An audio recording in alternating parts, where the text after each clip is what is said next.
બેન એક મિનિટ, પેલા જે બહેનો બેઠા છે ને એમને નમ્ર વિનંતી, એલઈડી ની સામે બેસી જાય. જે પણ ભાઈઓ ઊભા છે એલઈડી ની સામે ખુરશીઓ ખાલી કરી અને બહેનોની બેઠક વ્યવસ્થા ગોઠવે. એમને બહેનોને સાંભળવા માટે બેનને સાંભળવા છે. આજે આ દિયોદરની ઓગળજીની ધરા ઉપર ક્ષત્રિય ઠાકોર સમાજ અને સમગ્ર ઠાકોર સમાજ આયોજિત નવા વરના સ્નેહ મિલનમાં આપ સૌની વચ્ચે ઉપસ્થિત છે એવા ક્ષત્રિય ઠાકોર સેનાના ગુજરાતના પ્રમુખ, જેણે સમગ્ર ગુજરાતની અંદર 2016 થી કરીને 17ના વર્ષની આજ સુધીમાં સમગ્ર સમાજને એક કરવામાં અને સમાજ તમામ બદીઓમાંથી બહાર નીકળે, કદાચ ગુજરાતનું ગૃહ ખાતું ના કરી કે બધા ડીએસપીઓ ભેગા થઈને ના કરી કે એવડું મોટું કામ એ સમાજ માટે વ્યસન મુક્તિનું કામ કર્યું હોય એવા ગાંધીનગરના ધારાસભ્ય આદરણીય ભાઈ શ્રી અલ્પેશસિંહ ઠાકોર હમણાં આપણી વચ્ચે સંબોધન કર્યું અને જેણે આપણા સૌના વચ્ચે પ્રથમ વખત કોટી પહેરીને કીધું કે દીકરો લાડ કોની જોડે લડે તો સમાજ જોડે લડે, અને એમણે કીધું કે આજે સમાજ વચ્ચે આવ્યો છું એવા રાજ્ય સરકારના મંત્રી આદરણીય હરૂપજી ઠાકોર,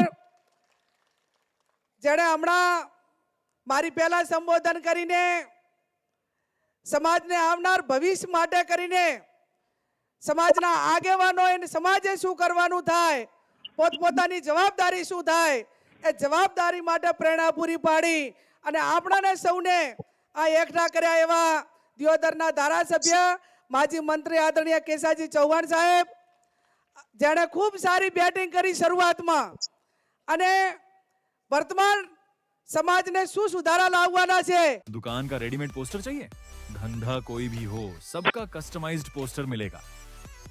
આદરણીય મેરુજી, આદરણીય પીરાજી, દાતાશ્રી, આપણા ભોજન દાતાશ્રી, કેળવણી મંડળના પ્રમુખશ્રી, સ્ટેજ ઉપર બિરાજમાન ઠાકોર સમાજના સૌ સમગ્ર જિલ્લામાંથી પધારેલા સૌ આગેવાનો, વડીલો, યુવાન ભાઈઓ અને બહેનો, આમ તો હવે અમે અલ્પેશજી ઠાકોર બંને ભાઈ બહેન વધ્યા છીએ એટલે લાંબો ટાઈમ નહીં લઈએ. આમાં જેણે બધા આગેવાનોએ સૂચન કર્યા એનું પાછું રિપ્લાય નહીં કરીએ એટલે આપ સૌને નવા વર્ષની શુભેચ્છાઓ પાઠવું છું. મા જગદંબા સદારામ બાપુના ચરણોમાં પ્રાર્થના કરું કે આપ સૌનું નવું વર્ષ સુખમય, સમૃદ્ધિમય અને જે ક્ષેત્રમાં છો એ ક્ષેત્રમાં ઉત્તર પ્રગતિ કરવા માટેની મા જગદંબા આપ સૌને શક્તિ આપે એવી સદારામ બાપુના ચરણોમાં આપ સૌના વતી પ્રાર્થના કરું છું. અહીંયા કેસાજીએ કીધું, સૌને ટકોર કરી કે દખ આઈ નથી આઈ છે. આજે આ નવા વરમાં અહીંથી દખ કાઢી નાખ્યું છે. બધે એક મંચ ઉપર આવીને તમને બધાના સંદેશો લાવવામાં બધા એક સાથે તમારી તૈયારી છે ને? મારું બેટું સમાજનો કોઈ આગેવાન મંત્રી બને તો સ્વાગત કરવા દાવું એ ગુનો. જેટલો સ્વરૂપજી મંત્રી બન્યા એટલું ના ચાલ્યું એટલું મારું 3 દાડા ટીવીમાં ચાલ્યું. સ્વરૂપજી મંત્રી બન્યા ને સ્વાગત કરવાની જવાબદારી એક વખત ને 10 વખત અમારી છે. આજે દઈશું, કાલે દઈશું, અત્યારે ગયા હતા ભવિષ્યમાં પણ જઈશું. જ્યાં સમાજના માણસને સરકાર તરફથી કે જ્યાં પ્રોત્સાહન મળતું હોય, જેને સમાજ માટે કંઈક નવી દિશા માટે આશાનું કિરણ હોય, ત્યાં કોઈ પણ પક્ષાપક્ષીને બાદ રહીને આ ચૂંટણી હશે એટલે વિચારધારા પ્રમાણે જેને જે પ્રચાર કરવા હોય એ પોતપોતાના પક્ષોની વિચારધારા પ્રમાણે મુબારક છે, પણ જ્યારે ચૂંટણીઓ ના હોય ત્યારે જ્યાં પણ આગળ વધતા હોય એને બિરદાવવા માટેની જવાબદારી આગેવાનોને ને સમાજની બધાની છે. અને એમાં હું તો અલગ છું. આઠે પોર આનંદ. મને કોઈ એમ કે કેમ ગયા હતા એવી પૂછવા માટેની આ તરીવરમાં આજ સુધી હિંમત ચાલી નથી કે તમે સમાજના સંમેલનમાં કેમ ગયા હતા, આ વિચારધારા વાળું હતું અહીંયા કેમ ગયા હતા, ફલાણું કેમ ગયા હતા, એ હજી અમને કોઈએ પૂછ્યું નથી. એટલા માટે કરીને એટલો ભગવાનનો આભાર માનીએ કે હજી આ 30 વર્ષ સુધી એ સ્વતંત્ર છીએ એ વાતનો પણ ખૂબ રાજીપો છે કે સમાજ માટે જ્યારે કાંઈ કરવાનું થતું હોય ત્યારે કોઈને પણ પૂછ્યા વગર કે મારી પોતાની સમાજ તરીકે જવાબદારી શું થાય છે, ચાહે સમાજની રાજકીય વાત હોય, સમાજના શિક્ષણ માટેની વાત હોય કે સમાજની બેન દીકરીની સુરક્ષા માટેની વાત હોય, તો કમસે કમ એ જ્ઞાનીબેન ઠાકોર પોતે અને બીજાને ભલામણ કરીને કેટલી મદદ કરી કે છે એ પોતે કરવા માટેની વ્યક્તિગત રીતે હર હંમેશા આઝાદી રાખી છે. અને હું સમાજને ખાતરી આપું છું કે જ્યારે સમાજની અસ્તિત્વની વાત આવે, બેન દીકરી માટેની વાત આવે, શિક્ષણ માટેની વાત આવે, સમાજની એકતા માટેની વાત આવે, તો અમે કાંઈ જન્મ લીધો એ ટાઈમે કોઈ પક્ષમાં નહોતો લીધો, ભાજપમાં નહોતો લીધો, કોંગ્રેસમાં નહોતો લીધો અને બીજા કોઈમાં નહોતો લીધો, સમાજમાં જન્મ લીધો છે.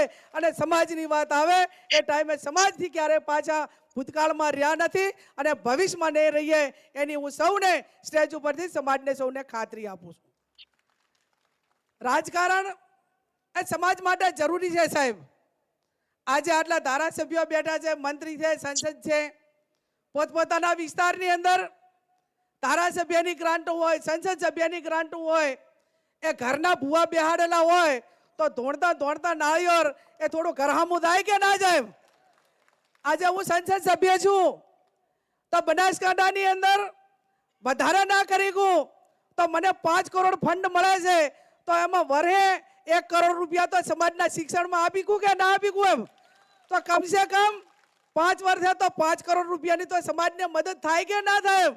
આ વિચાર એ સમાજ માટે અને ચૂંટાણા પછી એનો પાલન કરીને એ પૈકીનું વર્તન કરીને કામ કરવું એ અમારા સૌના માટેની એક જવાબદારી છે. અને એ પૈકીનું કામ એ શિક્ષણનું હોય, સમૂહ લગ્નનું હોય, સમાજની એકતાનું હોય, વ્યસન મુક્તિનું હોય. આ વ્યસન મુક્તિ માટે કરીને મેં અગાઉ કીધું એ પ્રમાણે કે ખાલી 12 મહિના 6 મહિના એ આખે સમાજે એમ નક્કી કર્યું હતું ને કે પગ ઘસીને મરી જવું છે પણ દારૂ નથી પીવું, તો સવારે 7 વાગે તેને દારૂ વગર નહોતું ચાલતું ને અહીંયા નાખી દીધું. સમાજનો આદેશ થયો હતો કે મારે સમાજ ભેગું રહેવું છે. અને હું આ જાહેર સ્ટેજ ઉપર કહું છું કે કોઈ પણ શરૂઆત જે સુધારા કરવાના હોય, સમાજના રીત રિવાજો માટેની વાત હોય, એ આગલી વાઢો તો લોહી નીકળશે. બાકી તમે એમ કહેતા હોય કે તમને કોઈ વહીવટી તંત્ર આવીને મદદ કરે, કોઈ તમને બીજા આવીને મદદ કરે, તો એ વસ્તુ તમારે ખાલી વિચારને આઝાદ રાખવાની છે. આ સમાજે નક્કી કર્યું તો 1 કે 12 મહિનાની અંદર આખા ગુજરાતની અંદર દારૂ બંધ થયું. ગામડે એની કમિટીઓ બની, ગામમાં દારૂ પાડે કે કોઈ પીએ તો એનો દંડ નક્કી કર્યો હતો.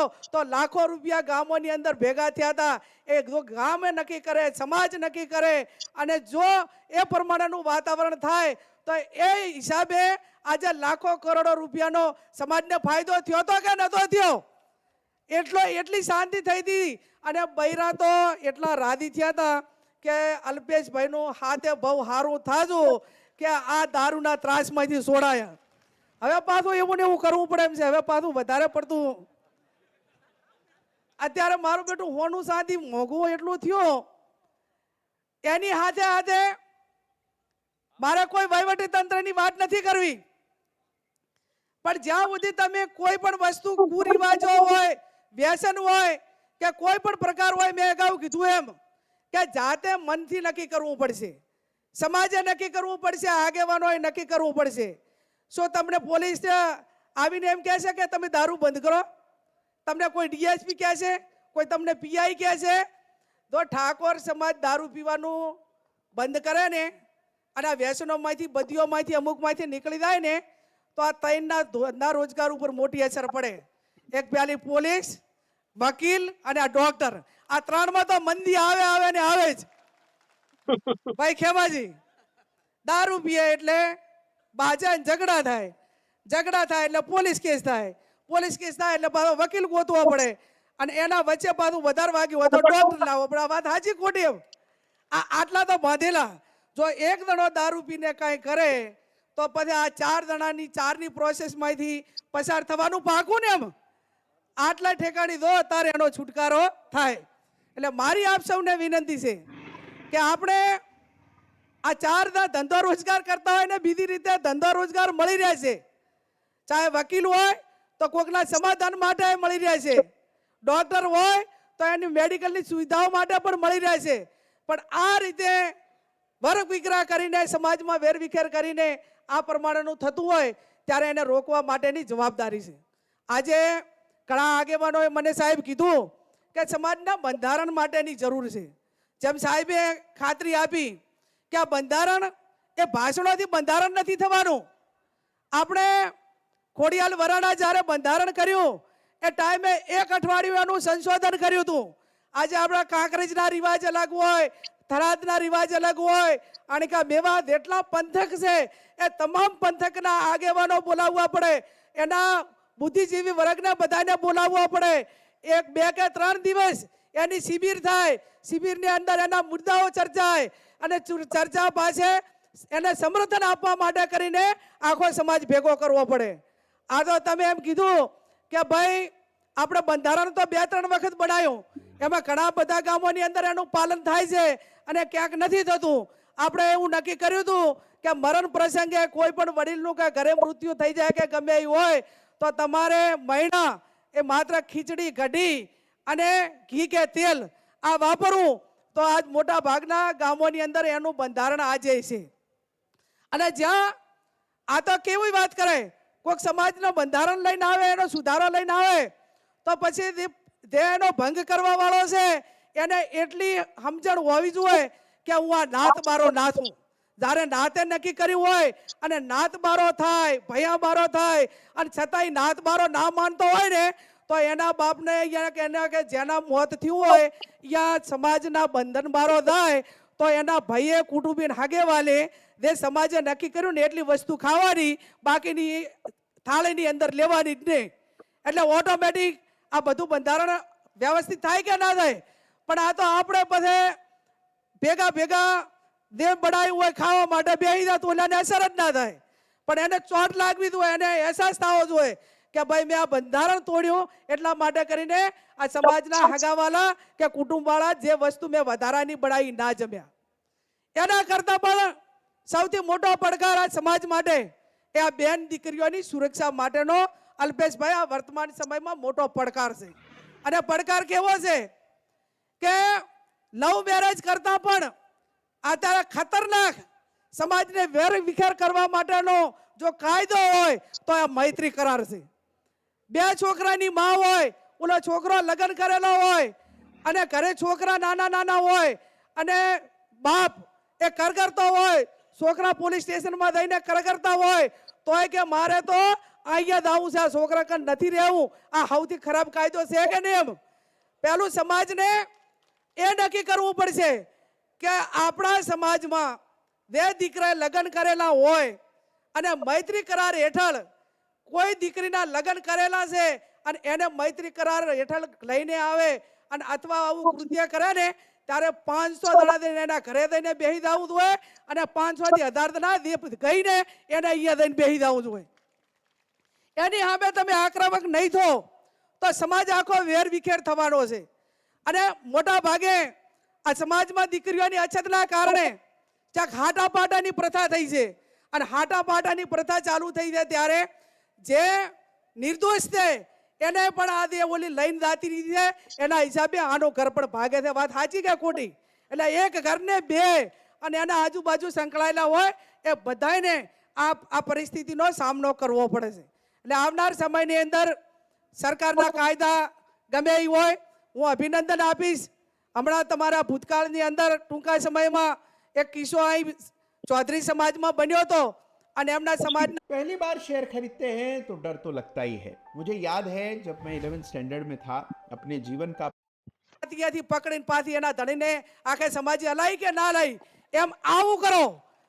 જેટલો સમાજ ઢીલું મેલશે બેન દીકરીઓ માટે, આ ઠાકોર સમાજની દીકરીને ક્યાંય ભાગાડીને લઈ જવું એટલે નોર્મલ વાત, એને વેર વિખેર કરવી એટલે નોર્મલ વાત. અને બીજું કે આવડો મોટો સમાજ છે તો સમાજના દીકરાઓ ક્યાંય આવી ભૂલોમાં ના આવે એવી પણ મારી 2 હાથ જોડીને વિનંતી છે. જેમ કે શરૂઆત આપણે આપણા સમાજની બેન દીકરીઓની સુરક્ષાની વાત કરીએ તો પહેલા આપણા દીકરાઓની પણ જવાબદારી વધી જાય કે તમે ક્યાંય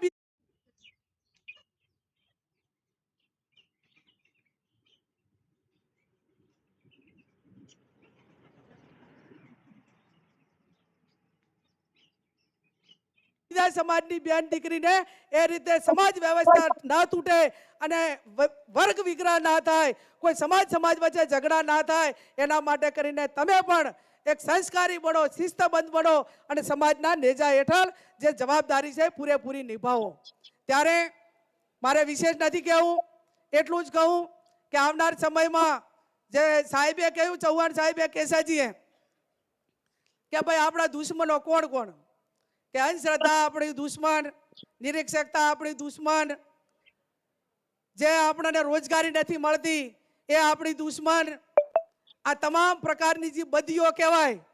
પછી તમારે દારૂની હોય, બદી એક ના હોય. આ દારૂડિયો તો એને દારૂડિયાના વખાણ ના કરાય, એને બોલું ના કરવરાય, પણ અમુક પ્રકારની બદીઓ એવી હોય છે કે દારૂડિયા કરતાં પણ વધારે નુકસાનકારક. પણ જુગારની હોય, કેરેક્ટર લેસની હોય કે બીજી બધીઓ હોય, કે એ જો જેને ઘરે જુગાર આવ્યો અને જેને ઘરે કેરેક્ટર લેસ આવ્યું ને, એ પરિવાર બરબાદ સમજી લેવાનું. કે ગમે એટલી મહેનત કરે પણ જેને કરી આ પૈકીની તો એન્ટ્રી થઈ ગઈ, એ પરિવાર ક્યારે ઊંચો આવે નહીં. એટલે પહેલા તો જે સમાજે, પરિવારે અને આગેવાનોએ જે કરવાનું હોય છે એ એક સૈન્ય કાયમી કર્યું છે, આવનાર સમયમાં કરશું. એક સંસદ સભ્યના નાતે એટલી ખાતરી આપું છું. અને બીજું, આ સ્ટેજના આગેવાનોને ખોટું લાગે કે સારું લાગે, વિનંતી કે આ સમાજ તમે જ્યાં હોય અહીંયા આટલા ભેગા કરવા હોય સરકારે તો કેટલી ગાડીઓ દોડાવવી પડે, કેટલી વ્યવસ્થાઓ કરવી પડે, કેટલા ભાડા આલવા પડે, બરાબર, અને કેટલી પ્રકારની ઓલી હોય. આ બધા વોટ્સએપ ને ફોને આવ્યા છે, ઘરના કામ બગાડીને ઘરનું, એ તમારા મારા આ સ્ટેજ વાળા પાસે કંઈક અપેક્ષા રાખીને આવ્યા છે. અને ક્યાંક જવાબદારી છે કે આજે મારા સમાજના આગેવાનો સર્વપક્ષીય એક સ્ટેજ ઉપર આવે છે અને સમાજને નામનાર પેઢીને એક નવી પ્રેરણા પૂરી પાડશે, ઉર્જા પૂરી પાડશે. ક્યાંક સમાજને આગળ લઈ જવા માટેનું કામ આ એક સ્ટેજ ઉપરથી કરીને કંઈક એને એવું મૂકશે કે જે ભવિષ્યમાં સમાજ માટે ઉપયોગી હોય. ત્યારે હું તમને બધાને પણ વિનંતી કરું છું, આ સ્ટેજના આગેવાનોને વિનંતી કરું છું કે તમને ધારાસભ્ય બનાયા, તમને મંત્રી બનાયા, તમને સંસદ સભ્ય બનાયા, હજી ઘણા બધા બનવાના બાકી છે, તો હવે ભવિષ્યમાં બનશે. જિલ્લામાં બનાયા, તાલુકામાં બનાયા, તમે દા કીધા અહીંયા હાથે હારી આવીને સમાજ ઉભો રહ્યો અને છતાં તમે તમારી જવાબદારી સંભાળીને સમાજને વળતર નહીં આપો તો કદાચ સમાજ તો માફ કરશે પણ ઉપર દાસો હેઠળ ભગવાનને પણ હિસાબ આલવો પડશે. કે આ સમાજે મને આ સ્ટેજે પહોંચાડ્યો હતો તો મેં સમાજને વળતર શું આપ્યું? મને લોકોએ આગળ પહોંચાડ્યો હતો કે મને પહોંચાડી હતી તો એના સામે મેં લોકોને શું વળતર આપ્યું? જે તમને તક આપી છે, જાગો, ઉઠો ને ધ્યેય પ્રાપ્ત ન થાય ત્યાં સુધી જેનું ઋણ તમારા ઉપર છે એ ઉતારવા માટેના આકાશ પાતાળ એક કરો, ઉજાગરા કરો. આ જે જિંદગીમાં હમણાં સાહેબે કીધું કે જે જવાની હોય ને એનો કામ કરવા માટેની હોય, સમાજનું ઋણ ઉતારવા માટેની હોય, જે લોકોનું ઋણ ઉતારવાની હોય, અને જ્યારે સમય હોય એટલે કામ ના કર્યું હોય અને પછી 80-70 વર્ષે એમ કહે કે ભાઈ મારે તો આટલું કરવું હતું પણ આમ ના થયું તો પણ એટાણે કણે બાએ ના પાડી હતી, એટાણે તો આખા દાડા આઘા પાછી કોઈ આગળ જાય તો એને કાઢીને પાછું લાવવાનું. અને સૌથી પહેલામાં પહેલું આજ અહીં બેઠા એટલા નક્કી કરી લ્યો કે બીજું કાંઈ અહીંથી લઈને જા કે ના જા પણ હું કોઈ દાડો સમાજની કે કોઈની ઈર્ષા નહીં કરું અને મારી હરખામણી એ મારી જાત ઉપર કરીશ. કોઈનો છોકરો કલેક્ટર હોય અને આપણો છોકરો માસ્તર હોય તો એ કલેક્ટર કામ આવશે કે આપણો માસ્તર કામ આવશે? આપણો માસ્તર કામ આવશે ને. તો આપણે જ્યાં ભગવાને જેટલું આલ્યું છે એને સંતોષ માનીને બીજું આગળ વધારવા માટેના પ્રયત્ન કરીએ. બાકી આખો દાડો કોઈની કૂટણ કરવામાં, કોઈકની આઘાપાછી કરવામાં, ઓલો આટલો કરોડપતિ થઈ ગયો અને આટલું કર્યું પણ તને કને ભૈસાબ ના પાડી છે. તને એટલી ને એટલા ભગવાને જેટલા અમને 24 કલાક આલ્યા એટલા ને એટલા 24 કલાક તમને બધાને અમને બધાને આપ્યા. હવે 24 કલાક એ કામ કરવા માટેની તમારી સિસ્ટમ ને આપણી બધાની સિસ્ટમ એ પરિવાર માટે હોય, સમાજ માટે હોય, વ્યક્તિગત માટેના વિકાસ માટે હોય અને ભવિષ્ય માટે હોય. હું તો એમ માનું કે અઠવાડિયામાં વધારે નહીં તો એક દિવસ શિક્ષણને સમાજ માટે આપો, મહિનામાં એક દિવસ આપશો ને તોય આ સમાજ એ હોળે કળાએ આગળ વધશે. એટલે આવનાર સમયની અંદર જે બંધારણની વાત છે એમાં ખૂબ બધા અભિપ્રાયો લેવાના. સાહેબ, હોના ચાંદીના ભાવ ચડ્યા છે ને, 1,35,000 રૂપિયા હોનાના થયા છે અને લગભગ 1,00,000 ચાંદીના 65,000, 1,70,000 રૂપિયા ચાંદીના થયા છે. એટલે બીજા કોઈ સૂચન કરે કે ના કરે, પણ જ્યારે લગ્ન કરવાના હોય ને ત્યારે શેર ચાંદી અને 1.5 તોલું હોનું આટલું કરજો. અને એક મહિલા તરીકે હું તમને કહું કે અત્યારે વર્તમાન બેન દીકરીઓ એક કદાચ બુટી, બરોબર, મંગલસૂત્ર અને પગમાં ઝાંઝરી અને બંગડી આટલો હમાવો તારા વર્તમાન સમયમાં, બરોબર ને? એમ અને આવલા વાહણો મેલે વગર બોલાવે ત્યારે મોટી સંખ્યામાં આવજો. અને આવલે પૂરે તાલે ને એટલે એટલી બધી પૂરે અલ્પેશભાઈ હાલે એટલે ઘરે રહેવાનું મકાન ના હોય. હવે આ પૂરે મેળવી કે રહેવું. અને હજી મેરુજી એમ કે પૂરત લેવા જાય ને તો કે પિત્તળ ઘણું લેતું, કે ચમભાઈ પિત્તળ વધારે લેતું, તો કે આનું કાંઈક ઉપજે. અલ્યા તમે આ 21મી સદીમાં દીવો છો અને હજી તમે એવડો ચિયો ભિખારી વેવે ઓરવાના તો વાહન વેચવાનો વારો આવે. સમય પરિવર્તિત થાય. એ ટાઈમે આજથી 40-50 વર્ષ પહેલા મંડપો ને બધું નતું, એટલે પ્રસંગો કરવા માટે આખા વાહના કે ગામના વાહન ભેગા કરતા ત્યારે પ્રસંગ થતો અને એટલા માટે વાહણાની જરૂર હતી. અત્યારે આ ભાભર તાલુકાના વિસ્તારનું પિત્તળ ભેગું કરો ને તો હું માનું ત્યાં સુધી 5 કે 10 વર્ષ બીજું નવું પિત્તળ એનું રિફાઇનરી ના કરવું પડે એટલું પિત્તળ ભેગું થાય કે ના થાય?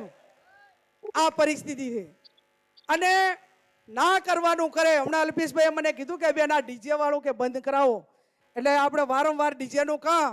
હમણાં અમૃતજી કહેતા હતા કે ડીજેની અને ઓલી ગાડીની ના પાડે ને તો લેબડે થડે. હવે અત્યારે લેબડે થડવાનો છે અને પછી છોકરાને હેરાન કરવાના એના કરતા પૈણા પેલો થડે ને અને છોકરાની બીક ના રાખો. આ જે લોહી પીવા આવ્યા હોય ને એ લેબડાય ના થડે અને ચાય ના થડે તો પછી આપણે કહેવાનું કે તો પર ભાવમાં લખાયેલું છે દાવાજો.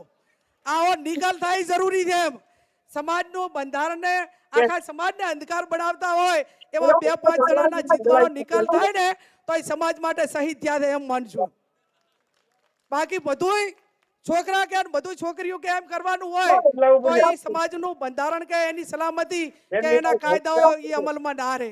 એટલે જ્યાં પરિવારમાં હમણાં વોટ્સએપમાં સાહેબ મેં વાંચ્યું કે સુધારેલા કેસને ના બગડેલા કેસને સુધારે એને વકીલ કહેવાય, બગડેલા કેસને સુધારે એને વકીલ કહેવાય, પણ કેસ બનવા જ ના દે એને વડીલ કહેવાય. આ વડીલની ભૂમિકા આપણે જ્યારે અદા કરવાની હોય ત્યારે બધા એક થઈને જેને રાજકીય આગેવાનને કહેવું પડતું હોય તો આગેવાનને કહેવાનું, ઘરમાં કહેવાનું થતું હોય તો ઘરમાં કહેવાનું. અને જેટાણે જે ભગવાન કૃષ્ણએ કીધું છે અને મહાભારતના આપણા પાસે દાખલા છે કે અન્યાય સામે પણ આપણે અવાજ ના ઉઠાવવા તો બધા અન્યાય કરે છે એમાં આપણે સૂર પૂર્યો એવું કહેવાય કે ના કહેવાય? એટલે ચારેક તમારે અમારી શરમે ના રાખવાની, અમને ચારેક મોઢામાં આમ રીહ ખડાઈ નાખો ને તો હાથા કહી દેવાનું. અને તમે બધાને એક વાર તમને એમ કે ઓહો અમારા તો કઈ વાંક જ નથી. પણ તમારા નાના મોટા સૂચનો હોય, નાના મોટી તમારી કોઈ અમારે સમજણ માટે કરીને તમારી એક વાત હોય તો પણ એ સાંભળવા માટેની તૈયારી આગેવાનોએ રાખવી પડે. ત્યારે 23 તારીખે કન્યા હોસ્ટેલનું ઓપનિંગ કરવાનું છે. હું તમને બધાને 2 હાથ જોડીને વિનંતી કરું છું કે તાલુકે એ દીકરીઓને ભણવા માટેની સંસ્થા ઊભી કરવી પડશે, સલામતી માટે કરવી પડશે. આજ કાંકરેજ તાલુકે કરી, અહીં દિયોદર તાલુકે કરી, ભાભર તાલુકામાં થઈ, રાધનપુરમાં થઈ, તો આટલી સંસ્થાઓ આપણે ઊભી કરી અને આવનાર સમયમાં દરેક તાલુકા કક્ષાએ દીકરીઓને ભણવા માટેની હોસ્ટેલનું નિર્માણ થાય અને એમાં સમાજ મદદ કરે. બીજા જિલ્લા કક્ષાના સંકુલ હોય, રાજ્ય કક્ષાના સંકુલ હોય, એ તો બધા સાથે મળીને કરશું. પણ હવે ઘણા વર્ષો પછી બધા એક સ્ટેજ ઉપર આવ્યા છો તો સદારામની સાક્ષીએ સાચા દિલથી રહેજો અને જ્યાં સમાજને જરૂર પડે ત્યાં મદદ કરજો. એ શબ્દ સાથે આપ સૌનો આભાર.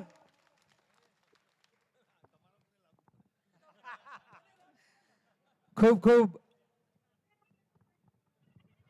ખૂબ આભાર માન્ય શ્રી ગેરીબેન ઠાકોર સાહેબનો. અવાજ ખોલજો આ માઈકનો. હેલો તો આજના પ્રસંગે બેનનો આપણે ખૂબ ખૂબ આભાર વ્યક્ત કરી છે અહીં હેલો. ખરેખર સમાજના હેલો જે મંચસ્થ મહાનુભાવો છે હેલો. એ સમાજનો ખરેખર આહલેખ જગાવી છે હેલો. અને એ આહલેખ